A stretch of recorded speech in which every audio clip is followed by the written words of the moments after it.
Morning, Jamie. Morning, everyone. Let's call this meeting to order. Let's start with roll call. Greg Privet here. Eldon, Here. Thomas, Here. Ursula, and Absent. Eric, both absent. Okay. Has everyone had a chance to read over last month's minutes? Do we want to read through them, or do we have a motion to accept them? Motion to approve. Second. A second. Staff updates and comments. Or I can see this, excuse me. Staff First up, Pat, good morning. Morning. I was saving that one until we got on air. that. Oh, wait a minute. We Hey, didn't there's say Eric. that. Eric is here. Morning, Eric. Good morning. Sorry about that. That's enough of them. Good night. What's here? We'll party.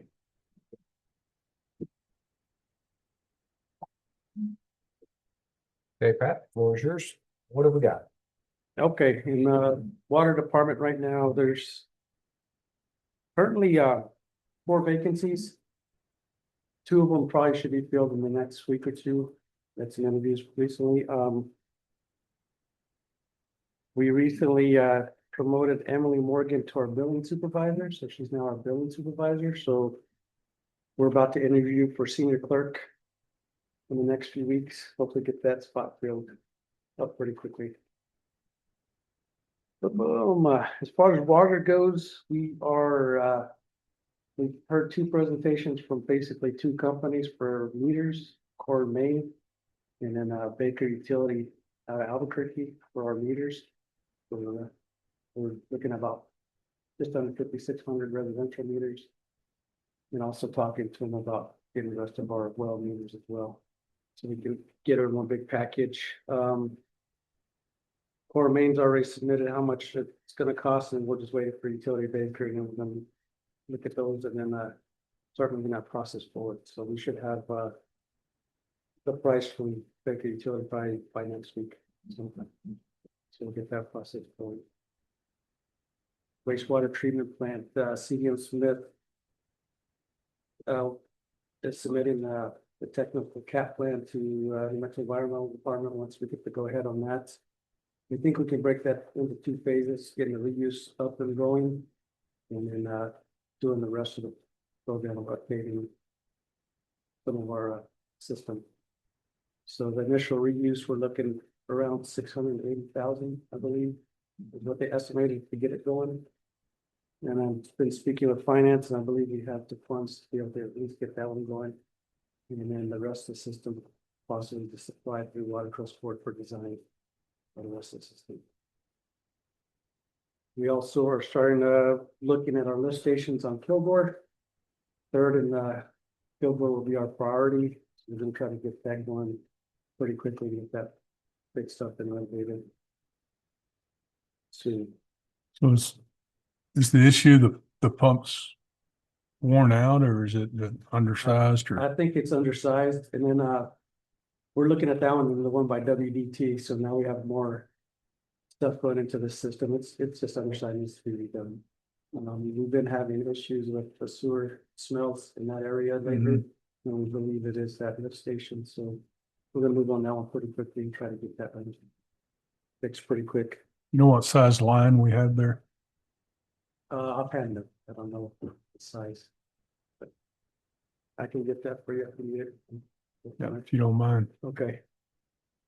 And then the Lime Street, we're looking for the technical memo from the engineers. They said they have that completed. We're gonna be meeting with them Monday and get that to Santa Fe. So hopefully if they accept that and that goes through, hopefully we can get those funds transferred.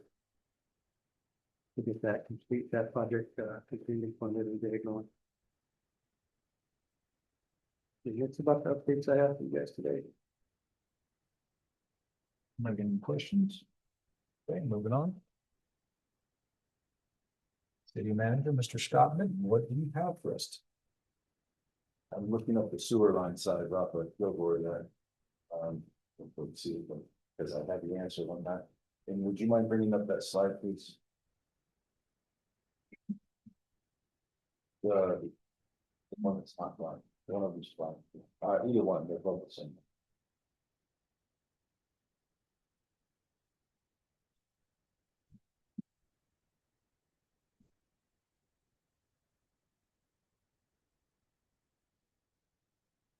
A large percentage of our residential, properties, and smaller businesses are serviced by AMR, automatic meter reading, services.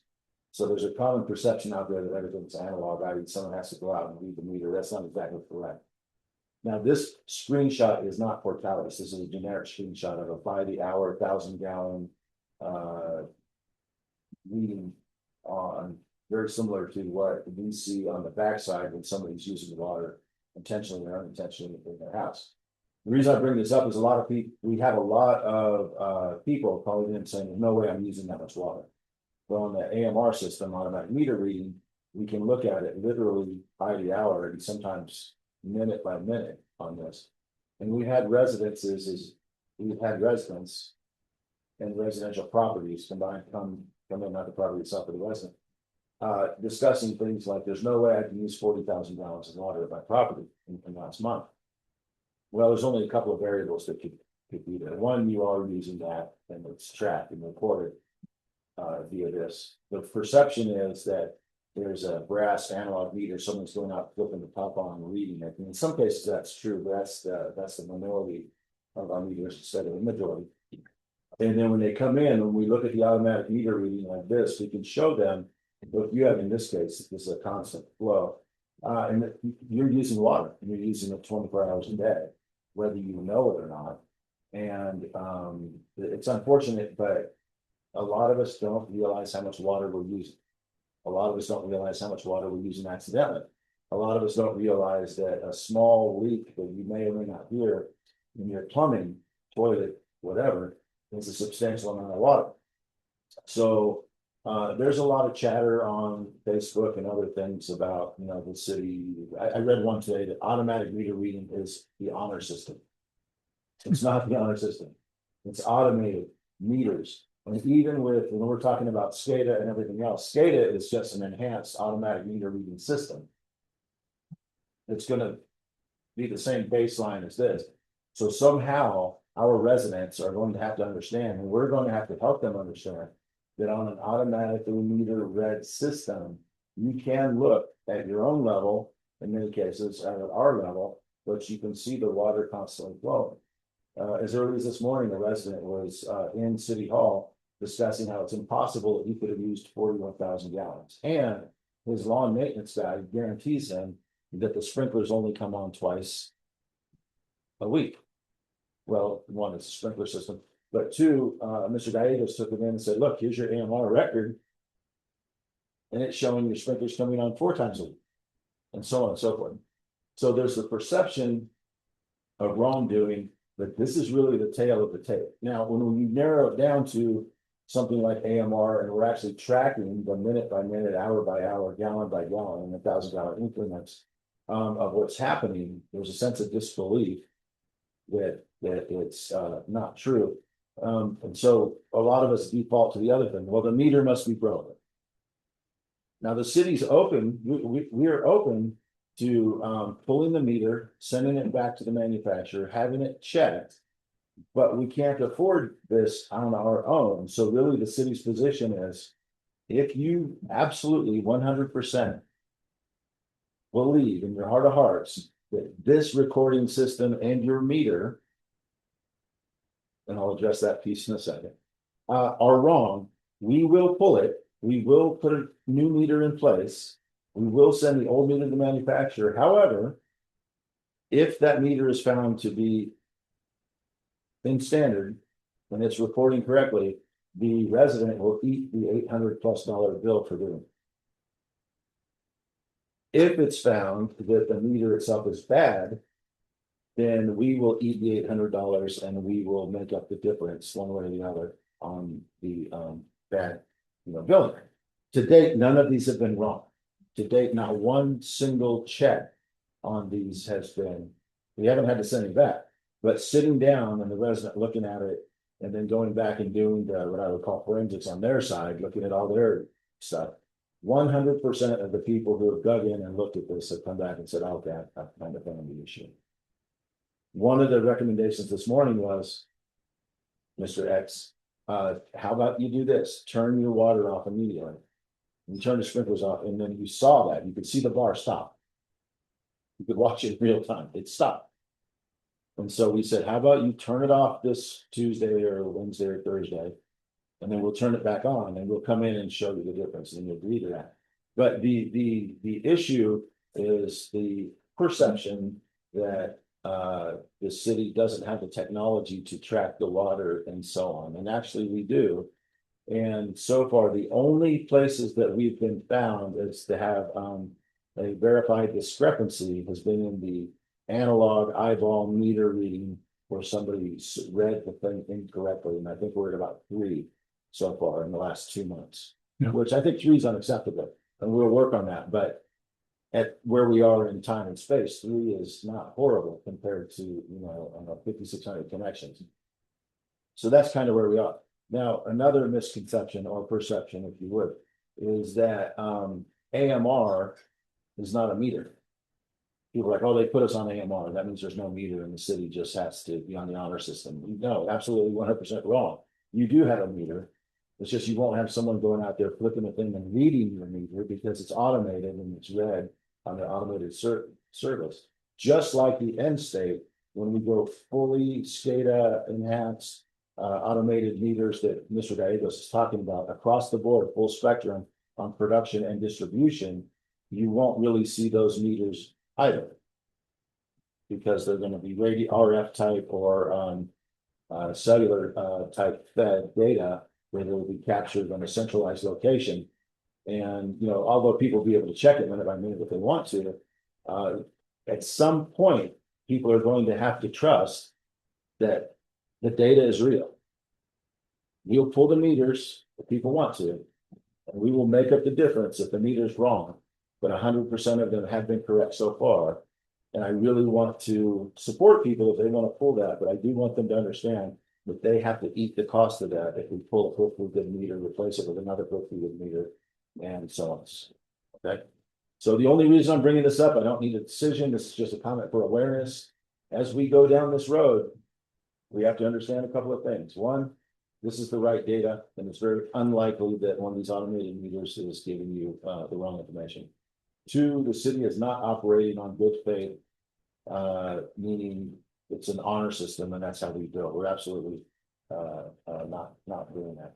And 3, even though when we put in, the better part of $1 million or a couple $1 million to outfit all of the 5,600 distribution lines with this, the bottom line is going to be much like this. This will be, what you get. And at some point, people will have to start believing the data the same as they believe their automated banking data, the speedometer on their car, and so on. Every day we're fed with automated data and we trust it and we believe it. But for some reason, there's a large enough portion of our population within City of Port Talbot that just doesn't want to accept this data. We're going to have to get across. You're going to have to break through that uncomfortable paradigm. That's just what I have today. That was hope you enjoyed the slide. So on the AMR system that we have in place, I know that our bill is set on 1,000-gallon increments. Is it capable of reading a lot smaller increments? Yeah, the current one, I think it can, but it's broken down 1,000 as we know. But I know going forward, we're going to go for a much smaller Right. increment of measurement. In fact, you know how small the current one through it after? It's a gallon. A gallon? Yeah, so on AMR, we can go to 301, will be 1 gallon, so. Or a toilet leak, sometimes they'll show 0.001 at 3 o'clock in the morning, shows it's leaking, and then the next hour is the same way, so. It goes all the way down on the AMR, to like a gallon. Okay, then that leads me to a question of, if we've got that capability already, why don't we just change our software, go to reading off of? Because not everybody's on AMR. We still have manual reads, not the whole. Yeah, not the but whole we're- system is on it. We're in a We will- minority of those. So could we not just implement the newer style meters on those locations and, I would say once we start with the ones that are on manual read, because that's what we're having issues. The reads are not good, or they're not being read every month correctly, so when we find that issue, that's the issues that we're finding. If we find any issues, is manual reads. Right now, it's about 60% is on AMR, 40% on manual. So okay, it does take a lot of time, but once with the new system, it's gonna be entirely AMR. And everybody's gonna be on that system, so. And hopefully, if everything goes right, we'll have it up and running by spring. But everybody, once it starts kicking off, it's just gonna be phased in quickly. Any more questions? On the, what'd you say, 5,600 or 5,800 meters? That's right. Yeah, about 5,600 connections, yeah. Okay, does that include yard meters? Yes. Wow. It's all meters. Okay. Okay. Thank you very much, Mr. Mifflin. Next, I see here Administrative Service Director, Catherine Rice. Unfortunately, she's not in today. Her and Mendoza are in training, Kansas City. They're actually training on the wastewater treatment plant of our specific model, how to operate it. So Excellent. I actually got 3 of them and leaf holders out there also. So I have 3 additional people trained up on our valve wastewater treatment plants. Excellent. Mayor Davidson, what would you have for us today? I only wanted to ask one other question because I heard you call them residential meters, but by the number, that also includes commercial customers as well, correct? Yes. Okay, Yeah, totally. okay, yeah. That's total Account, number basically. hookups to the city system. Yeah, City accounts, to the accounts. So generically, we're either gonna refer to it as production, which would be well field, and distribution of the Yeah. city. And you're right, I did say residential, but I think I'd also put in. Yeah. Yeah, and only to follow up with Mr. Mitten's comments, because I've been taking a share of them as well, is like, we're in a community that has some seriously old houses. I know ours is 70 or 80 years old. I know a lot of houses are in that age or older. And in the past, with as low as the water rates were, leakage and things like that was not a giant issue. And whether you used 10 or 20 or 30,000 gallons on your yard was not a giant financial issue. And with the new water rates that the previous council passed, what has done is the higher water usage, the average use is 6,000 gallons a month, both in Portales and in the state. And the low tier rates are good up to 11,000 gallons a month, which is reasonable for, I would say the majority of families. So beyond that, and these situations are being highlighted. They're popping up all over the place. Those leaks become much more financially obvious, as do people that are irrigating their lawns at a higher water rate. The bodies are floating to the surface. So at any rate, over the course of time, this is exactly what needs to be done. I fully support the previous council's higher rate tiers, because this is what's going to prevent us from restricting water in the future and saying, you get 5,000 gallons, your neighbor gets 5,000, you get 5,000. So at any rate, these things are surfacing now. Yeah, I would argue that the hardware store and the plumbing folks are probably pretty happy right now. And I'm not even trying to make light of it. That, and what we're starting to see is a trend of as people are becoming aware of their own levels of water usage. I mean, they're literally coming in, but they probably do like I do. I don't really look at my water bill. I look at how much it is and I pay it. I don't use I never really look at how much I use. I just I Oregon and I pay it. But what we're starting to see on the higher end water users by volume is they're now looking at it like, oh my gosh, I didn't realize that. I did not realize I was using that much water, and they're figuring out ways to cut back. Which ultimately is kind of, we want everyone to have the water they need to, thrive in the city of Port Dallas. but we don't want to use excess. And I think what we're starting to see is people reeling back that excess, and which ultimately comes down to conserving water, which I think is the ultimate goal for these types of things. So, Yeah. you know, with change often comes a little bit of discomfort, but I think we're getting to a change. We're down at the user level. We're starting to conserve water. So I think it's not a terrible thing. And I know we've kind of beat this dead horse to death, but everybody calls it a water bill, but it's more than water bill. It's trash and sewer combined with it. And they all look at that figure and think they're paying that much for water That's true. when it's not. It's three different utilities that they're paying. That's true. And now the heavy users are going to have a higher percentage of water in their bill, but like Mayor was saying, we're not shutting them off. We're just telling them if you're going to use that water, you're going to pay for it. So, Well, and not only higher users getting a higher water bill, but your sewer bill is based on that gallonage. yes, So you're kind of getting a double whammy. So by conserving a little bit on the water side, your sewer bill is also going to reduce. It's going to have a great impact.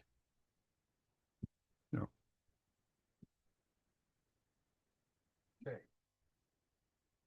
Is there any other staff that would like to speak? Okay.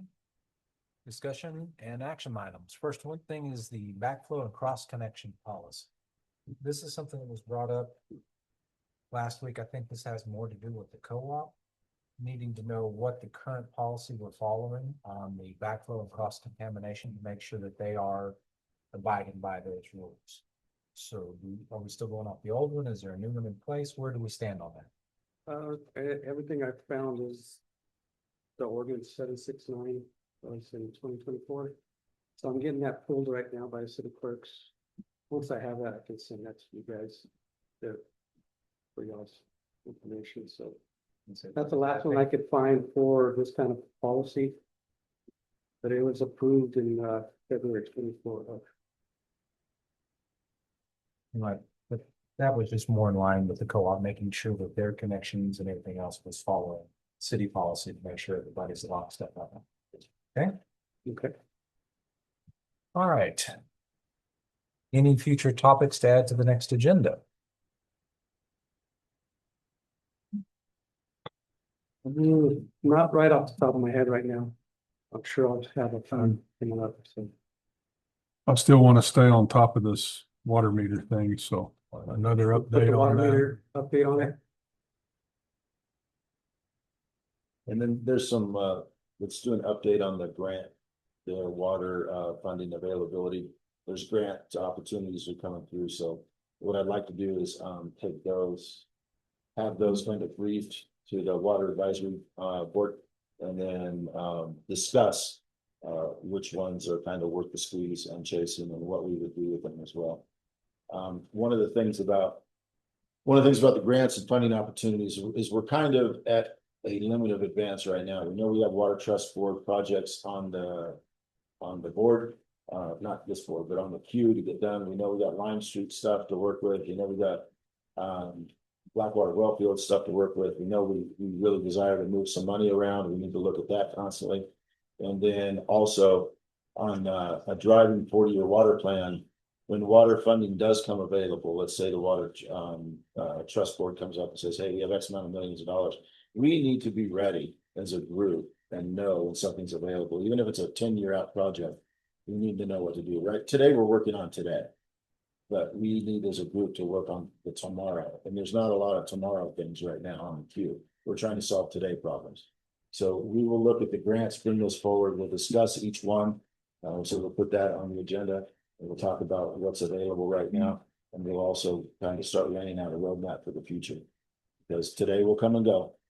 And we'll be, we will be operating every day on today, which is not going to do right by the city of Portales. So let's start getting into the future and talk about things in terms of projects that we can try to achieve. Because if you don't have a plan, you're just going to be working day by day. Any additional comments from the committee? I would kind of like to bring up a topic that I'm probably going to catch some flack over.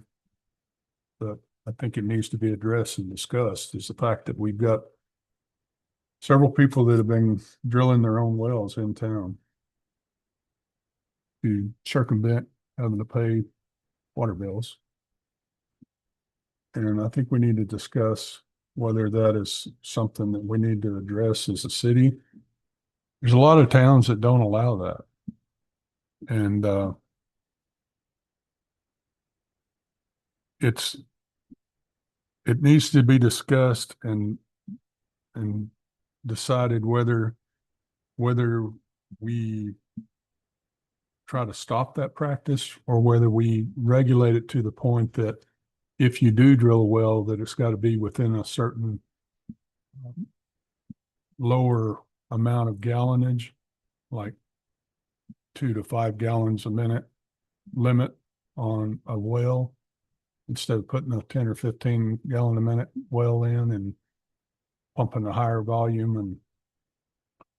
And I think there just needs to be a discussion about it and see whether it's something we need to address. Yeah, from city manager's standpoint, I think that's a completely valid standpoint, or valid comment. I've never lived in a city where you can drill your own well.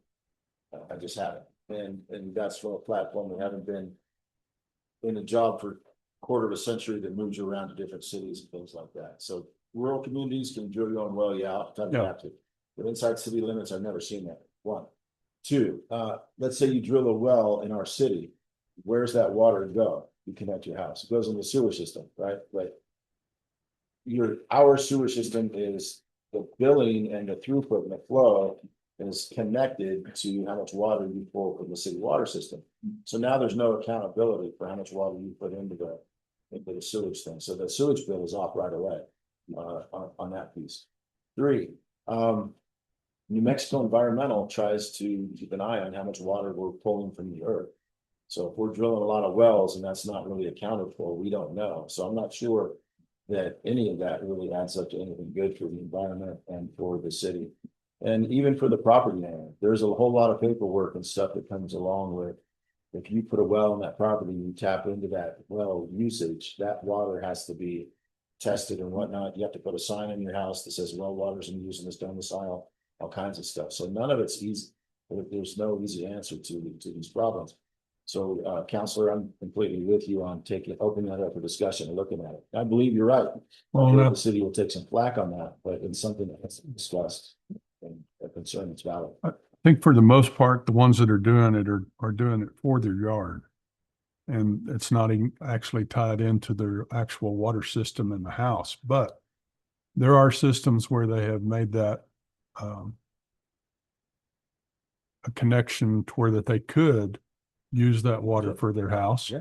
And that's where we get back into this backflow and cross contamination part of the policy. And it's something that's very concerning, because if you got someone that's pumping water out of a well, it's not treated, they probably don't have it tested, and they don't have this backflow and cross contamination system in there, they could be pumping that right back into our city water system without their knowledge or the city's knowledge, and contaminating other residents. So all of this kind of needs to be worked through and make sure that we're doing it properly. So I think it needs to be a discussion. We'll also have to go back and look at the state regulations, because I know all the new wells put in since 2013, I believe, have to be metered. And I think there are state regulations on the amount of water per meter that is allowed, whether it's residential or agricultural, based on acre. So that's something else we can pull into this to look at. We'll absolutely add that to the next agenda. Yeah, let's put on the agenda.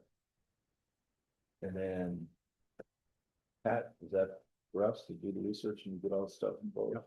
Or for the state part, the metering part? OSC would have a lot of information on that as far as how many permits it's been pulled and certain How about amount of time. And how about we see if we can get a representative from OSC to give us, to patch in or show up and say, here's how we feel about wells.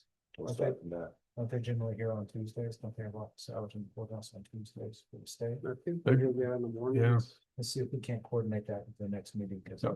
that would tie up a lot of stuff really quick. and we just- Sometimes the person they send here probably wouldn't be the person that would need to do. Well, we can ask ahead of time and see if we get the right person in. We can put that on their agenda. Especially if they're gonna be in town. Anything else? Okay. Let's set the next meeting date. What do we got? Just. Still away.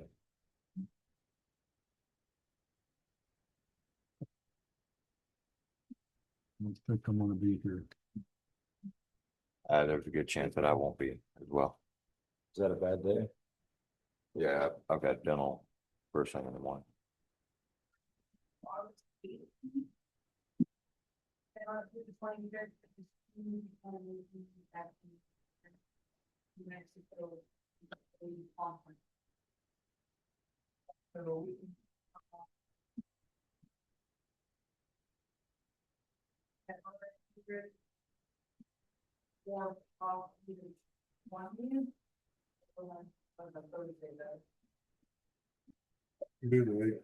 I can do the 18th. I'll be gone. I can probably do the 18th, and I think that'll give if we're gonna look at getting somebody from the state here, that'll give them a pretty good heads up.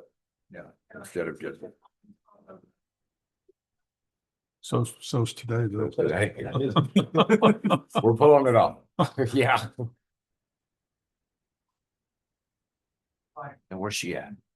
Just kidding. I won't be here the 18th, but you guys can meet with them. Okay. So I can say 18th. 18th? Yep. Yeah, 18th. All right. Thank you very much, everyone. We are adjourned. Oh.